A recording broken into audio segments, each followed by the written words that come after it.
Bonjour, et pour fêter les 10 ans de la télé-réalité, il faut parler de ce nouveau type d'émission qui cartonne depuis plusieurs années maintenant, les émissions culinaires.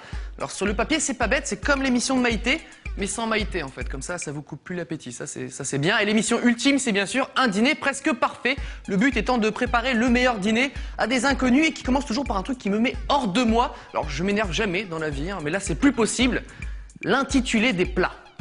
Pourquoi est-ce qu'ils n'écrivent pas simplement le nom du plat, les autres candidats ne comprennent jamais rien. Promenade de saison et ses larmes de volupté. Ouais. Ça veut rien dire? Ça se mange? Et là en plus, tu sais très bien qu'il y a un mec de la prod qui leur demande d'imaginer ce que c'est. Ah bah oui, un risotto au foie gras. Ou alors une soupe de poisson.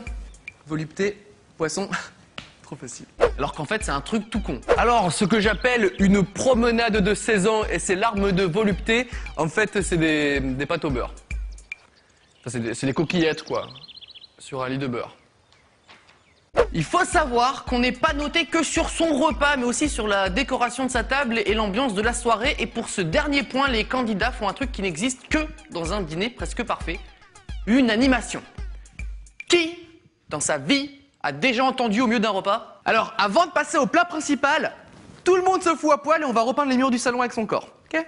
Sauf toi, Gertrude. Pas toi. Non, toi, tu gardes tes ailes. Enfin, on a des pinceaux, quoi, s'il te plaît. Arrête de me regarder. Pique les yeux.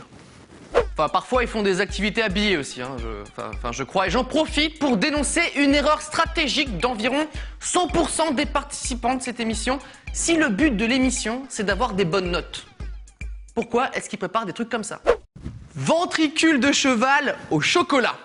Et pour le dessert, glace au wasabi dans du saucisson. Seulement si vous êtes sage.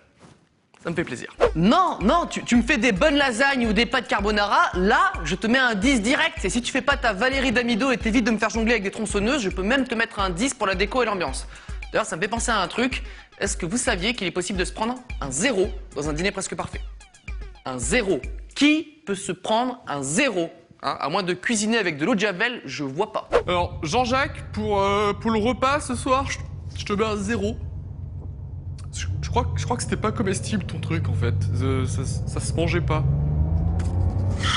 Enfin bon, un dîner presque parfait. Pour l'ambiance de l'émission, je te mets un 8. Parce que c'est pas parfait, mais presque parfait. Elle est nulle ta blague. Je sais. À demain.